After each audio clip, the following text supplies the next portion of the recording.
प्रणाम गुरुदेव। जय हो।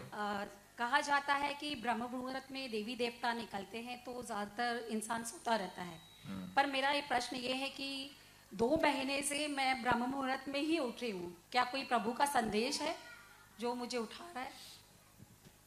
3 बजे के लगभग नींद खुलना, अदृश्य शक्ति के संपर्क का आना, ऐसा बहुत रिसर्च हुआ।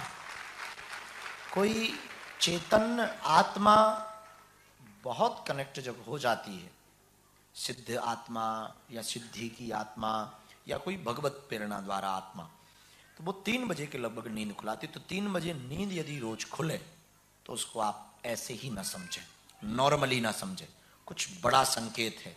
उस वक्त बिस्तर छोड़ करके ध्यान में बैठें तो शायद आप समझ पाएंगे कि वो आत्मा कौन है। तो ब्रह्म मुहूर्त में यदि आपकी नींद खुल रही, भला है। धन्यवाद प्रभु जी। खुश रहो। अमृत बेला है ब्रह्म मुहूर्त। प्रणाम गुरुदेव। जय हो। मैं आपसे ये पूछना चाह रही थी, मन में एक संशय था। जैसे हम यहाँ पे रोज कथा सुनने आ जा रहे हैं, आज भी आए हैं, तो हमारी शाम की संध्या वंदन तो हो ही नहीं पाती है। रात को 10 कथा बजे भी बंधन से कम है क्या? नहीं, वो तो ठीक है, लेकिन यदि घर में हम रात को 10 बजे पहुँचते हैं तो दिया ना जलाएं तो चलेगा कि रात को जला सकते हैं? जब जाओ तब जलाओ। ओके, ठीक, धन्यवाद। आज हम सुबह जब थे तो बहुत थकावट थी, कोल्ड बहुत था, तो हम अपने बच्चों को बोल रहे थे कि आज हवन हम रात को करेंगे। बाद में हम करके आए हवन, भोजन करना था तो हवन करना जरूरी था, लेकिन हमने कहा कि यदि हम ना कर पाए तो रात को आके कर लेंगे। तो जरूरी नहीं, जब टाइम मिले। ये भी तो पूजा ही है, इसको भी संध्या बंदन ही मानिए। जी धन्यवाद। सीताराम गुरु जी। सीताराम। जैसे कहा कि बच्चों को अगर हम शुरू से संस्कार दें, अगर हनुमान जी की जो भी हम पूजा वगैरह करवाएं उनको, लेकिन जैसे कुंडली दिखाते हैं समटाइम, तो वो बोलते हैं कि आपके बच्चे की कुंडली में ये है कि या वो ऐसा कार्य करेगा या ऐसा दुष्कर्म करेगा, तो उस चीज का क्या इलाज है कि बच्चा बच सके? कुंडली में 9 ग्रह होते हैं, उनको नवग्रह कहते हैं। क्या कहते हैं? नवग्रह। नवग्रह। नवग्रह के ऊपर एक 10वां ग्रह है, उसका नाम है अनुग्रह। अनुग्रह। भगवान का अनुग्रह हो जाएगा, सब राइट फाइट हो जाएगा। ठीक है गुरु जी। सीताराम। सीताराम। दाढ़ी वाले उठ जाओ, वो दाढ़ी वाले बाबा को माइक दो। सीताराम गुरु जी। सीताराम भाई। आपने सारे स्टेट के भजन सुनाए, पर मुझे बुंदेली में ही एक भजन सुनना था। आप बुंदेली से हैं तो वो तो बनता है। मध्य प्रदेश को तो छोड़ ही दिया आपने। ठीक है, अगली बार फरमाइशी कार्यक्रम करेंगे।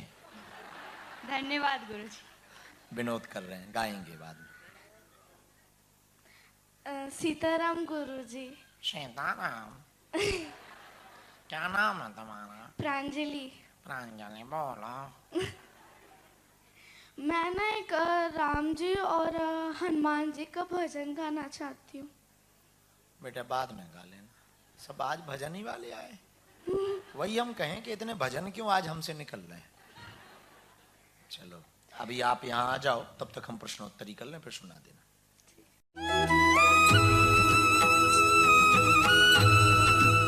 एक आदमी की घरवाली बहुत पीटती थी, क्योंकि घरवाली गुजरात की थी। प्रवीण भाई, हो सकता है ये तुम्हारी कहानी हो। नहीं, तुम्हारी नहीं है। हाँ, तुम्हारी वाली तो ठीक है ना, मजे में। कहाँ की है तुम्हारी वाली? गुजरात में कहाँ की? कच्छ की है तो ठीक है। कच्छ के बारे में हम ज्यादा नहीं बोल सकते हैं, क्योंकि हमारी यजमान जी का ज्यादा नहीं बोल सकते। उनके घर पे अभी 2 दिन हमें पाना भी तो है, भूखे थोड़ी मरेंगे। कच्छ के बारे में, कच्छ बहुत अच्छे। तो एक आदमी की घरवाली बड़ी खतरनाक थी। वो थी गुजरात में, कहाँ की थी?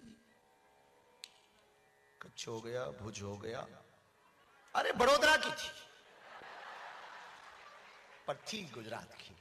बहुत खतरनाक थी, रोज पीटती थी। और पीटना भी चाहिए, कोई बड़ी बात बुरी बात नहीं। एक व्यक्ति कह रहा था कि आप तुलसीदास जी की इतनी महिमा सुनाते हो, तुलसीदास जी की महिमा थोड़ी है, वो तो पत्नी ने डांट लगाई तो तुलसीदास तुलसीदास बने। हमने कहा भाई साहब यदि डांट लगाने से कोई तुलसीदास बनता होता तो आज घर घर तुलसीदास होते। डांट क्या, कुछ लोग तो बेलन चिमटा भी खा जाते हैं, वो तो तुलसीदास के अंकल भी बन गए होते।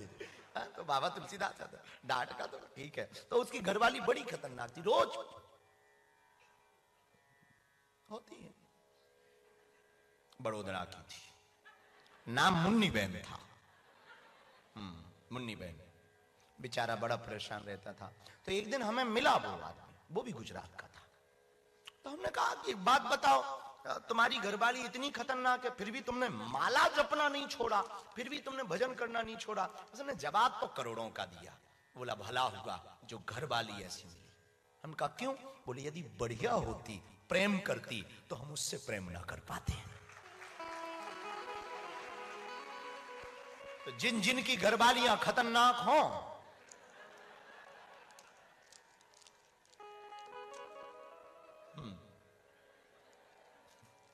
समझदार को इशारा काफी। हमारा ट्यूशन लो बच्चों। हाँ, अब विनोद में बुरा मत मान। एक बात और हम कहें, कल हम जब बैठे थे भोजन पाने के लिए, तो कीर्ति भाई भी बैठे थे, बॉस भी बैठे थे, तो हम प्रसाद पा रहे थे रात के समय।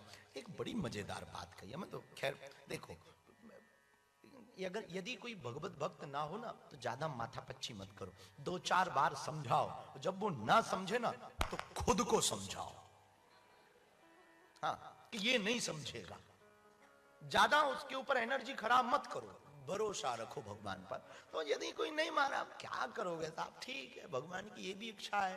तो भगवान में, संसार में तो सब प्रकार के लोग रहते हैं, प्रसन्न रहो, हर बात पे मुस्कुराओ। तो हम जब कल बैठे तो मूर्ख को नहीं समझाना चाहिए, मूर्ख आदमी मूर्ख ही होता है। मूर्ख को क्या खाक समझाओगे? एक सेठ का नौकर बड़ा मूर्ख था, तो उसको सेठ ने कहा कि आज मेरा माथा बहुत खराब है और किसी को भी ऑफिस में अंदर मत आने देना।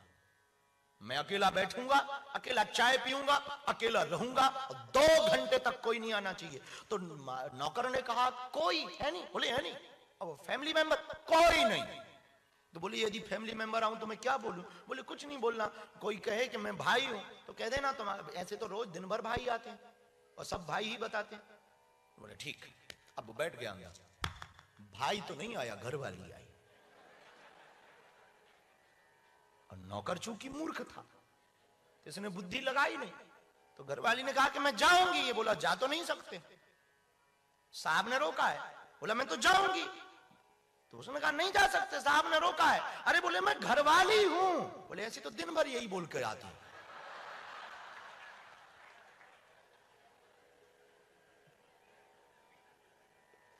उस दिन के बाद वो कभी भी ऑफिस में नहीं बैठा। हमको पता लगा वो सेठ भी गुजरात का था। विनोद है मेरे पागल।